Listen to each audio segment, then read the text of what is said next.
c'est la CAF qui devrait changer les choses, parce qu'on devrait faire comme la FIFA, par exemple, quand il y a une Coupe du Monde, vous n'avez même pas besoin de chercher le visa, comme ce fut le cas, par exemple, en 2010. C'est une fois à l'aéroport, vous sortez votre accréditation et on vous met le visa.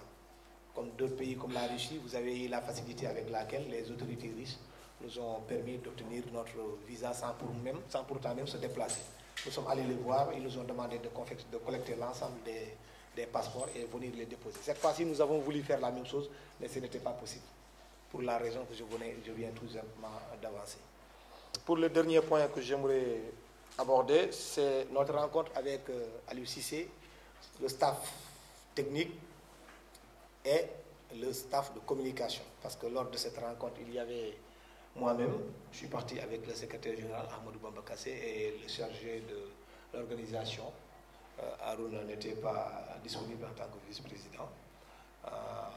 Nous avons fait quand même une séance de travail assez intéressante. Nous nous sommes dit, chacun, bon, c'est tout à fait normal qu'il y ait des relations conflictuelles entre le staff technique et je crois que c'est tout à fait normal. Si jamais il n'y a pas ça, ce qui veut dire qu'il y a quelqu'un d'entre nous qui n'a pas fait correctement son travail. C'est comme entre nous et les politiques. C'est une relation, nous sommes obligés d'être ensemble, mais c'est toujours conflictuel. Mais nous sommes obligés d'être ensemble. Mais le plus important, c'est qu'on a réussi à arrondir les angles. Aujourd'hui, le principal problème, nous, que nous avons, journalistes, c'est quand il y a les séances d'entraînement huis clos. C'est les huis clos qui posent problème. Sinon, pour le reste, il n'y a pas de souci. Et les huis clos, nous avons fait deux suggestions. Soit, on vous dit, les 15 premières minutes, venez assister à la séance, et pendant ce temps, les joueurs sont là en train d'enlever leur boucle d'oreille et de mettre leur godasse. Fini les 15 minutes, un élément de la bip arrive et vous dit, bon, sortez, dégagez, donc c'est fini, parti. Les gens, ils rentrent. Moi, je suis de la presse écrite. Peut-être que ceux qui sont de la presse écrite, c'est moins compliqué. Mais la radio, il faut de la voix, il faut parler.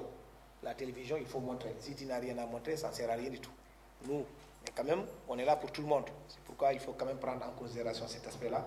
Et nous avons demandé si c'est possible, avant la séance d'entraînement, de prendre 15 minutes, désigner 2 joueurs, venir parler directement avec les journalistes. Parler avec les journalistes. Et après, on quitte la séance. Ou bien, ils nous disent, vous ne pouvez pas venir avant, venez à la fin de la séance. Le huis clos est fini, je vous donne 2 journalistes.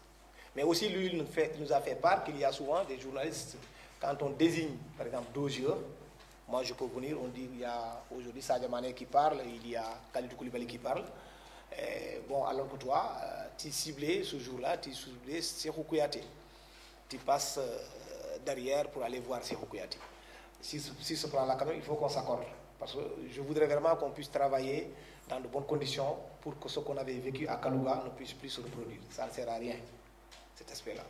Bon, j'ose espérer, parce qu'il y avait Ablaye Sow en tant que vice-président et chargé de la communication. Ils ont acté ça. J'attends de voir. Et on va faire une évaluation au premier tour. D'abord, lors de la partie de Alicante, là. Ensuite, à Ismaïlia. Et après le premier tour, on va faire une évaluation. Changer, effectivement, s'il y a nécessité lieu de changer. En tout cas, à chaque fois, s'il y a lieu de revoir les autres, on essaie de les revoir. S'il y a nécessité aussi de faire open press, nous allons faire nous allons formuler et nous reviendrons vers vous pour vous dire voilà ce que Aliou Cissé a décidé pour que tout le monde s'accorde là-dessus. Mieux, on va même essayer de créer un forum WhatsApp, par exemple, entre lui et quelques membres de l'ANPS. Et à chaque fois, les informations passent par nous, on vient. Parce que, indépendamment de ça aussi, comme on avait fait lors de la Coupe du Monde, nous allons aussi mettre en place un forum Coupe d'Afrique où tous les journalistes accrédités de cette compétition-là seront présents et vont essayer de nous envoyer leurs suggestions. Et les informations vont passer sur la plateforme. Si on doit recevoir quelqu'un à la maison de la presse, nous allons communiquer là-dessus. J'espère seulement que tous les journalistes du public et du privé seront dans l'hôtel que nous avons choisi parce que ça va faciliter davantage les choses. Donc voilà, il y a un quatrième point, c'est relatif un peu aux sous, à l'argent. Comme vous le savez, nous avons reçu une subvention d'Orange, nous avons reçu une subvention du département des sports à 16h30, nous allons recevoir une subvention de la Fédération sénégalaise de football. Nous attendons aussi éventuellement d'autres partenaires. Hein.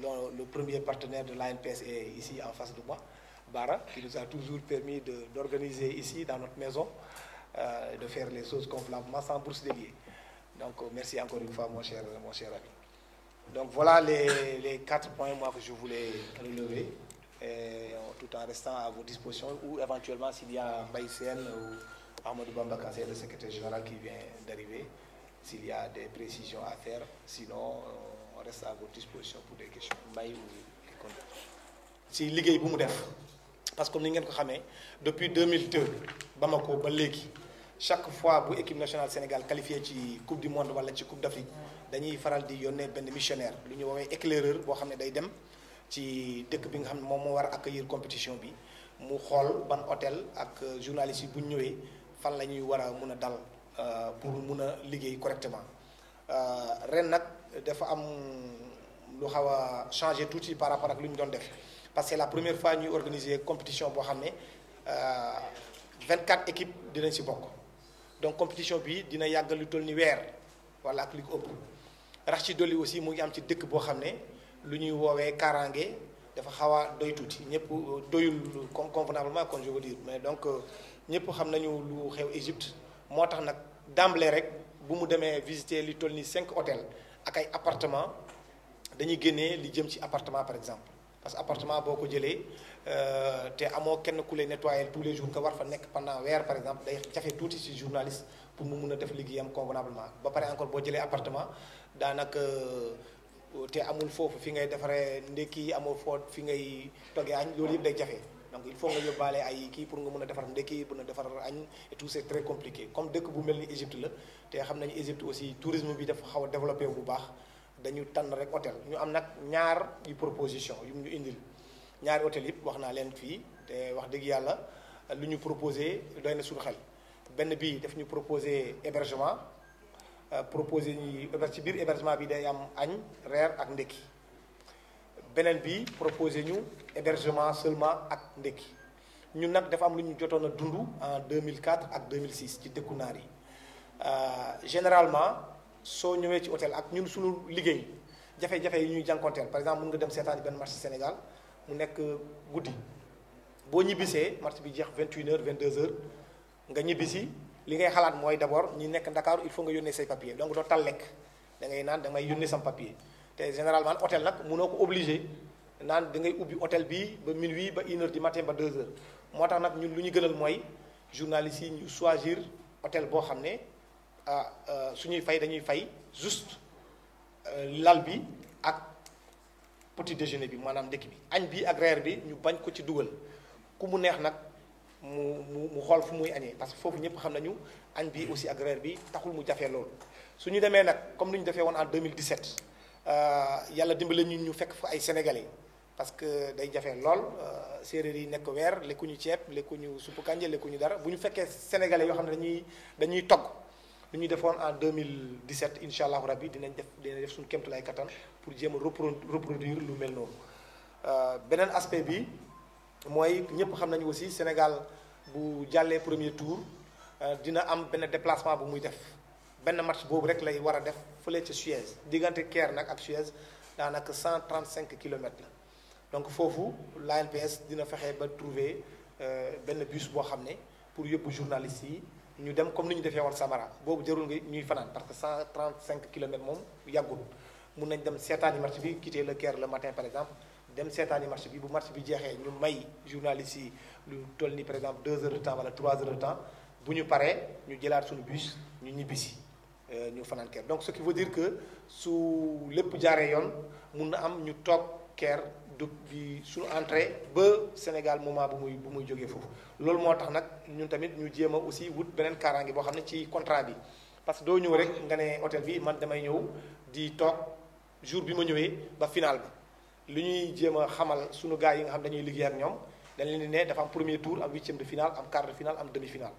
donc lu ñuy jéem a contracté ak ñoom léegi nii premier tour bi rek la 3 matchs du Sénégal di football Sénégal day football le 23 football 27 football 1er juillet donc le 2 juillet incha allah suñu premier contrat bi foofu lay war a yem su Sénégal jàllee nag dañuy dugal benn clause li ñuy woowee en droit tacite reconduction maanaam jarutul sax ngay wax ak man jarutul may wax ak yow dañuy continuer rek damay tëdd hôtel bi ma nekkoon rek ma continuer yow tamit ma ñëw continuer di la fay donc loolu aussi suñu eggee ba demi-finale moom kooku moom ce qui veut dire que dinañ fa toog ba le 19 wala le 20 parce que boo eggee demi-finale forcément soit da ngay football 3e place wala nga football finale donc loolu moo nekkoon premier aspect boo xam ne bëggoon naa leen ko relever deuxième aspect bi ci wàllum compagnie yi nga xam ne jéem nañu liggéey ak ñoom fu mu toll nii benn compagnie moo ci xaw a gën a moins cher mais problème am rek mooy guddaay bi mooy éthiopienne boo jógee Ndakaaru da ngay jaar Bamako wàcc fa def escale ndaw après continuer dem Addis Abeba jógee Addis Abeba ouais ouais ouais Turquie aussi da ngay dem ba Istanbul après ti nga jowaat boobu mun nga jógee fii daanaka daal li ma si bëggoo wax foofu c'est que amul benn vol direct foofu dañ koy bàyyi à l'appréciation des organes de presse ku mu neex mu jël compagnie bu ko neex mais dañu leen doon wax rek par rapport ak ñun lu ñu jot a xool tey xam nañu éthiopienne moo gën a yomb ci wàllum prix ñoom tamit nag war nañu en tout cas instant yi nii jënd seen billet parce que tamit nag avion ak car rapide du benn plus ngay bàyyi approche kii bi di ñëw plus affaire bi di gën a cher par exemple boo buggee ñibbi sax par exemple le 20 day fekk tout le monde veut rentrer le 20 mais si tu veux rentrer par exemple le 21 forcément yow mii ak yi di ñibbi le 20 doo leen tolloo tarif donc loolu ñëpp xam nañ ko organe de presse yi aussi xam nañ ko beneen aspect bi aussi si mbay seen lu mu ñu indil hôtel bi ñuy nar a dal dafa am connexion déjà ba pare mais comme ñun du ñu nekk ci hôtel bi tout le temps bu mu demee foofu dafa xool aussi opérateur bu gën a baax comme fii nii Sénégal mun nañ dañuy wax fi ay Orange di wax ay Tigo di wax ay Expresso ñoom foofu seen opérateur bu gën a nekk leader bi mooy Vodafone boo ñëwee boo jëndee puce Vodafone par exemple mun nga am connexion si sa téléphone mun nga ko am sa bus mun nga ko am ci marché bi mun nga foo munta dem mun nga fa am connexion et boo bëggee benn affaire envoyé aussi mun nga bañ a nekk sa néeg sax mun nga envoyé fu la def donc loolu mel ne kon beneen point bi mu bëggoon jox beneen aspect bi mooy seen xaalis muy tudd livre ku fay dem aussi bu mu yóbbu CFA loolu séeréer yi laay waxal no yóbbu dollar wala euro échanger ko fii waaye les pël bien sûr tey jii nii seen livre bi mu ngi toll 35 francs CFA benn livre mu ngi jar 35 francs CFA loolu yëpp ci information yi la su ñu amee li ñu bëgg nag ñun li ñu gënaloon mooy que par exemple ci journalistes yëpp dañuy jógandoo fii par exemple le 19 wala ñuy jógandoo fii le 20 ñun dañuy fexe ba yónnee kenn koo xam ne day jiitu journalistes yi comme ça léegi pour faciliter leen mbir mi mu jël bus accueillir leen aéroport ñoom ñëpp ñu mu yóbbu leen directement hôtel bi su fekkente nag ku nekk day demal boppam kooku moom xam leen ni soo leen ñëwee déjà su fekkente ne hôtel boobu ngeen choisir en tout cas c'est ce qu'on demande boo wàccee am na train am na bus am na taxi bon dem nañ sax ba jéem a am par exemple prix bi taxi bi 200 livres su fekkente ne tu prends les bus tu payes ay 2 livres yooyu environ 700 francs CFA wala beneen bi mu nekk 7000 francs CFA donc yooyu ce sont des informations yoo xam ne bëggoon nañ leen ko jox beneen kii bi mooy ci wàllum accréditation yi foofu tamit journalistes yi dañ fa am ay difficultés yu bëri difficultés yi ñu am nag mooy maanaam boo déposé sa visa balaa nga ko jot day xaw a yàgg am na si ñoo xam ne sax def nañu 10 jours am na si ñoo xam ne par exemple comme Babacar Ndaw Faye dafa déposé ba affaire bi weesu une semaine te mu waroon dem mardi bi passé dafa waroon dem Alicante Espagne te moom ñoom dañ ko ne woon lundi mu ñëw lundi baaxul lundi bi sax dañ fàtte woon ñoom férié la parce que mooy lundi Pentecôte fii ñoom dañ ko fàtte woon ñu ne ko lundi mu ñëwaat mardi bi war a déposé fekk mardi bi aussi affaire bi pariwul te mu waroon dem ngoon donc mu jëlaat passeport am parce que dafa amoon visa Schengen il était obligé de partir te amul visa ñun nag dañoo am benn rumeur bi ci jot loolu rumeur kese la am na kooku xam ne journaliste la mauritanien la moo tweeté ne visa bi c'est gratuit mais ba léegi jotuñu benn lettre bu jógee ci CAF pour ne ñu visa bi c'est gratuit donc loolu dama bëgg aussi mu leer ci bopp nit ñi yëpp donc bu ñu xamee difficulté yooyu nag jotoon nañ ñun bind déjà lettre ministre des affaires étrangères comme ni ñu koy faral di def yëpp pour mu faciliter ñu mbir mi démb nag kenn ci agent am yi ku chargé protocole woo nañu ñu waxtaan ak moom ñu wax ko mu ne ma ñun ñoom comme affaire diplomatie la ñaari yëpp rek moo tax ñu mun a intervenir benn bi su fekkee ne journaliste bi dafa yore passeport diplomatique boo yoree passeport diplomatique automatiquement ñoom dañ lay bindal ñoom lu ñuy woowee note verbale dañ lay jox benn note verbale boo doyee si même jour bi mun nañ la jox visa loolu diggante Sénégal la ak yeneen dëkk yoo xam ne ñu ngi ko sekkal en matière diplomatique beneen aspect bi bu ne su fekkente ne amoo passeport diplomatique su fekkente ne journaliste bi yore na accréditation parce que foofu la coow li nekkee ñu bëri accrédité nañu maanaam ñu ngi mode pending nag mooy signifié ci anglais en cours de traitement ñu ngi koy traité jeexagul am na ñeneen ñoo xam ne jot nañu juste benn numéro mais jotaguñu accréditation bi am na ñeneen ñoo xam ne nag dépassé nañu sax pending soo ñu demee ci seen boîte dañuy gis foofu approuvé maanaam jox nañ la accréditation donc mais loolu yëpp bi ma ko waxee moom daf ma ne ñoom li ñu mën a intervenir mooy koo xam ne dafa yore accréditation bu ko imprimer ñu jox leen liste bi nga xam ne journaliste yii dañu yore accréditation mais seen visa dafa xaw a yéex ñoom mun nañu intervenir directement auprès de l'ambassade pour mu yombalal ñu mbir mi mu bañ a nekk ay 5 jours mu nekk dans 3 jours journalistes yi jot seen accréditation yooyu aussi nekkoon na information boo xam ne bëggoon naa leen ko jox. beneen aspect bi mooy keroog aussi dem nañu waxtaan yi ak Aliou Cissé man ak Ahmadou Bamba Kassé di secrétaire général ak Amidine Sy di président commission organisation ñu fekk leen Saly ñoom ñoo ñu wóolu woon nag ñu ñëw waxtaan ak moom ñu waxtaan nag waxtaan bu mucc ayib mu wax moom lu muy problème yu mu am ay journalistes yi ñun tamit ñu wax lu ñu koy reproché mais li ëpp solo rek mooy que ne ñun bëgguñu lu ñu daloon Kalouga mu dalaat bi parce que Kalouga gis nga ne suñu télévision nationale sax signé woon na benn contrat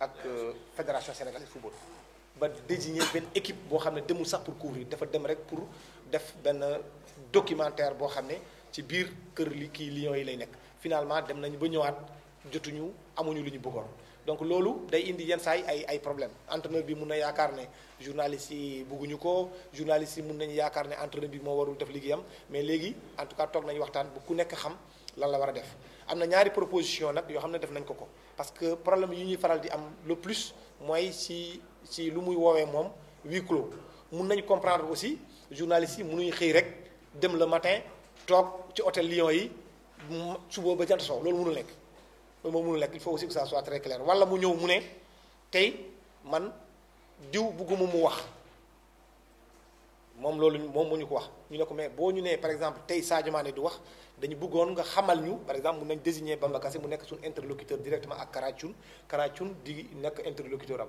mu ne ñu tey kat bëgguma Sadio Mané wax Bamba ñëw wax ñu ñun ñëpp journalistes yi tey bu kenn dem ci Sadio Mané parce que entraîneur bi dafa décider tey Sadio Mané bu mu wax mais Sadio Mané du wax mais désigner naa ñaari joueurs pour ñu ñëw wax bu désigner ñaari joueurs nag mu ne moom yenn saa yi day constater day wax par exemple Pape Alioune Ndiaye waxal yow ak Kalidou Koulibaly journalistes yi jaar ci ginnaaw dem di wëri beneen kii mu ne loolu du ko neex mais ñun nag dañu bëgg ñu suñu fekkee aussi dañu bëgg benn trouver benn canevas de travail su fekkente ne ñoom joxe nañ ñaari joueurs yuy wax nañu yem ci ñaari joueurs yu mu wax parce que ku nekk ci ñun fii am na relation avec ay joueurs yi aussi bu ñu duggee seen néeg mun nañu wax ak n'importe qui loolu moom mënu ko tere donc mais quand même loo xam ne dañ ko tëral mu officiel te dinañ mettre en place comme ni ma ko waxee woon léegi-léegi ci nasaraan forum kii boo xam ne groupe WhatsApp boo xam ne ñoom la ak ñun pour mu faciliter liggéey bi beneen aspect bi aussi ñun ANPS dinañuy def benn groupe WhatsApp comme ni ñu defee woon ci coupe du monde bi nga xam ne képp kuy journaliste di photographe di caméraman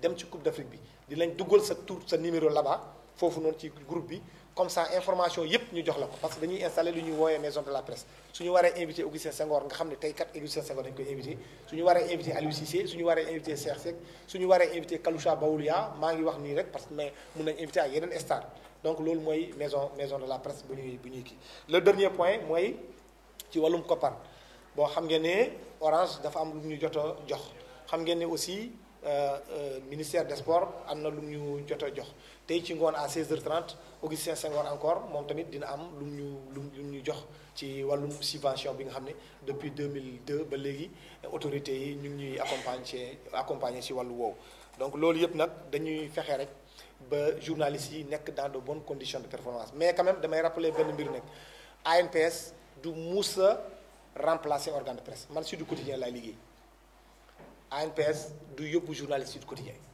suñu la nee yow yaa war a jënd ab billet d'avion yow yaa war a jëndal sa bopp billet d'avion waroo foofu noonu di taxaw di xaar parce que kat ministère des sports jox na ANPS dara donc xaar leen ba ñu jox la lii wala jox la lee non li ñu mën a def mooy faciliter yombalal journalistes yi et képp kuy journaliste sportif mu couvrir Coupe d'Afrique bi passé wala depuis 2002 mu nekk fii xam na ne lii ANPS di defaral journalistes yi loolu ñëpp xam nañ donc du lu ñuy wax fii ci pëcc bi parce que ñëpp xam nañu les relations souvent entre yenn organes de presse yi ak reporters yi mais quand même encore une fois indépendamment de chiffres yi ma joxe woon sànq ci nasaraan dafa am leneen lu ñuy woowee par exemple frais de mission loolu aussi il faut que journaliste yi bàyyi seen xel yenn affaires yi aussi journaliste yi moo ko war a xeexal boppam parce que kenn warula yónni ngay dem ci dëkk jàmbur pendant weer ba pare ñu leen la billet d'avion a ngi nii demal soo demee sa bopp ngay indil problème rek ni nga indil problème aussi ñi nga dëkkal foofu tamit dañ ci war a taxaw ñu waxante dégg képp kuy organe de presse bu lay yónni na la jox loo xam ne lii nga xam ne minimum mun nga ci dund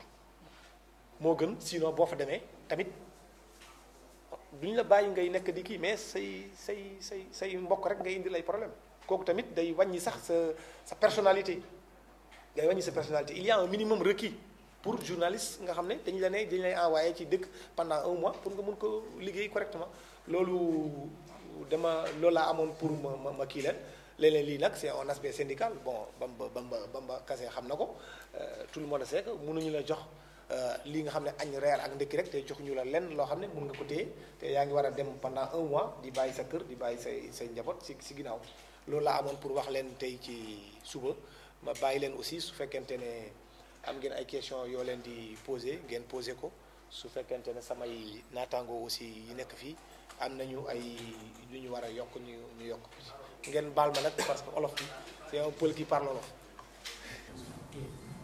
Je l'ai dit que bon, nous on vient de déposer à l'ambassade de l'Égypte à Dakar, mais apparemment ils n'ont pas reçu la consigne de la CAF. Les ambassades et les consulats ont été prévenus pour accélérer les procédures. Bon, donc il faut insister pour le cas du Sénégal. Apparemment, bon, les gens ne sont pas au courant.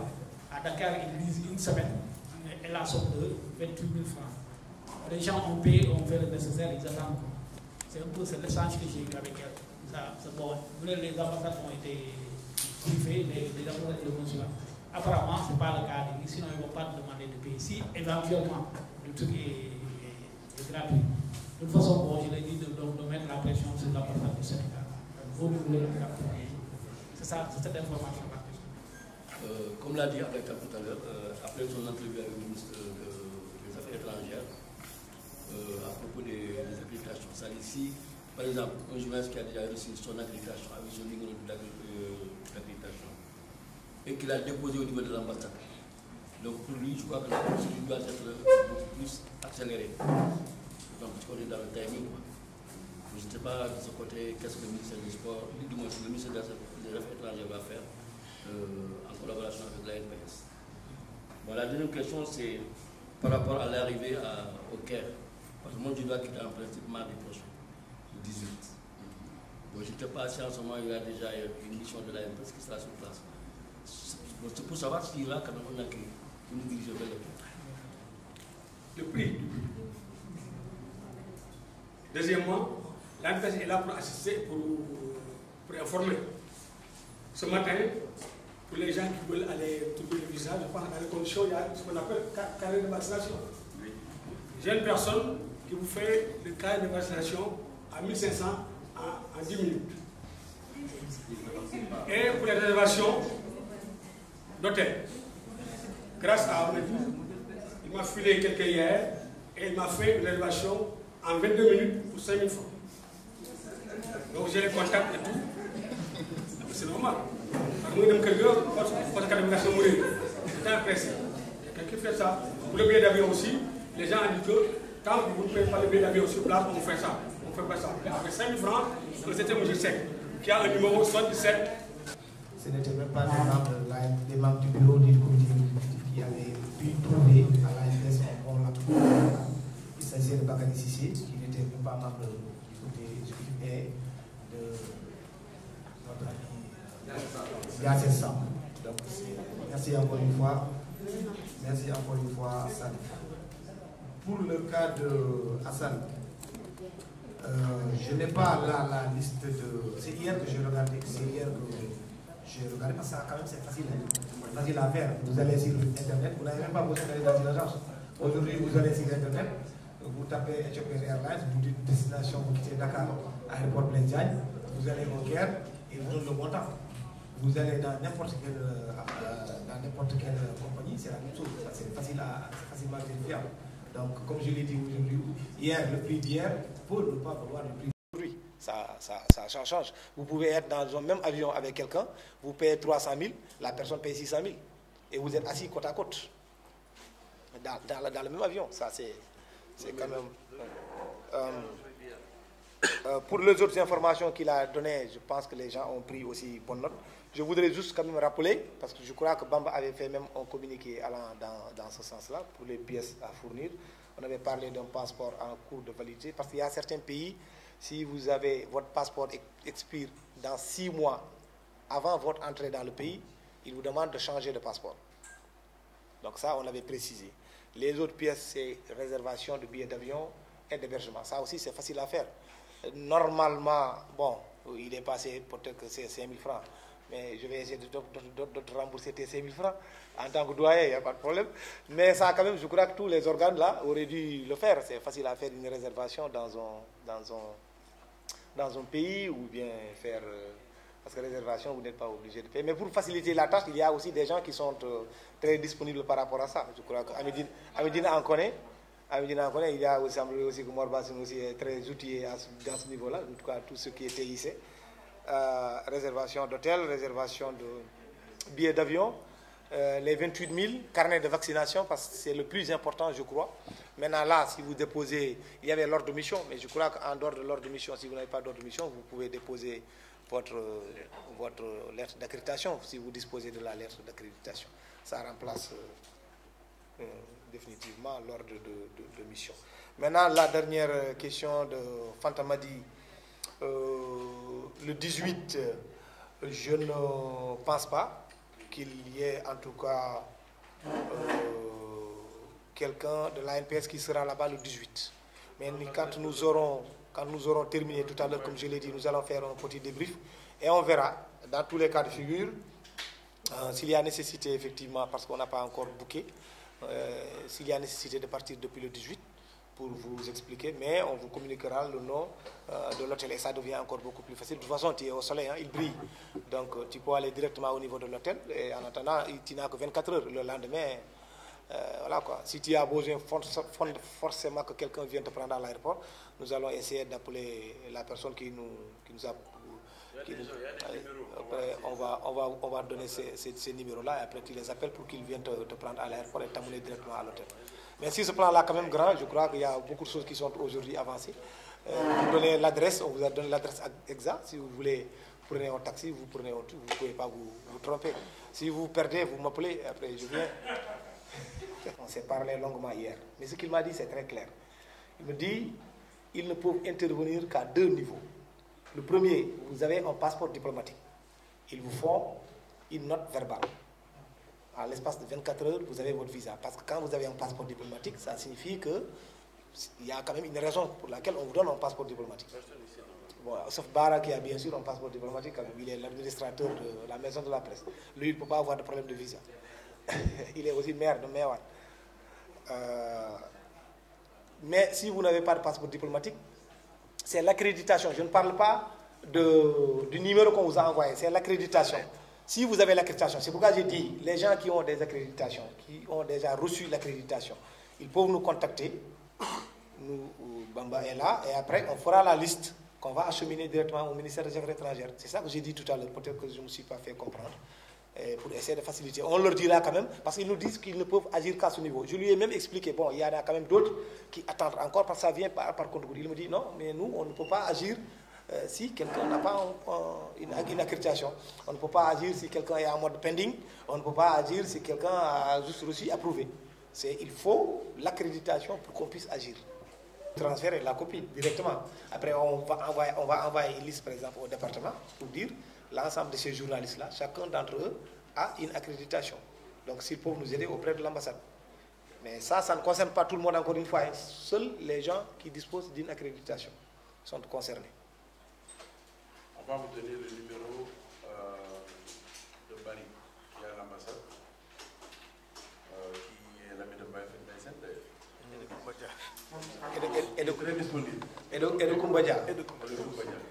Donc il pourra éventuellement vous aider à trouver un hôtel en attendant que le groupe de la troupe arrive. Sinon, nous sommes quand même en mesure, chacun d'entre nous doit être en mesure aujourd'hui d'aller dans le site booking.com, www.booking.com.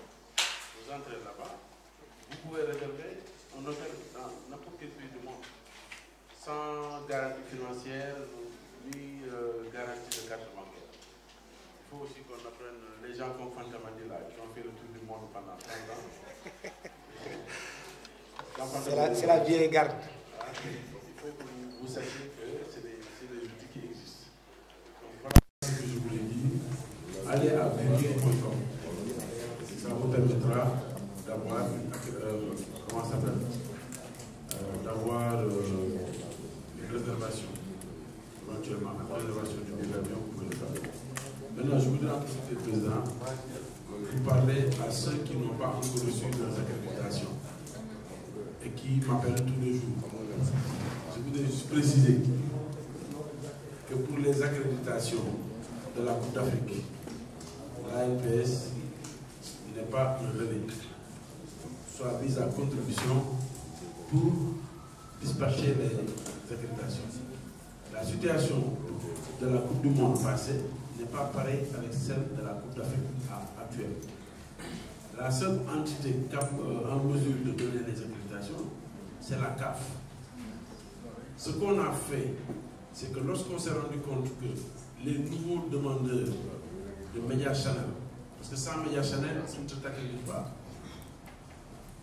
Les nouveaux demandeurs donc de Media Channel, jusqu'à un passé récent, n'avaient pas vu leur compte être homologué par la CAF pour leur permettre, à partir de ce moment-là, d'aller s'accréditer.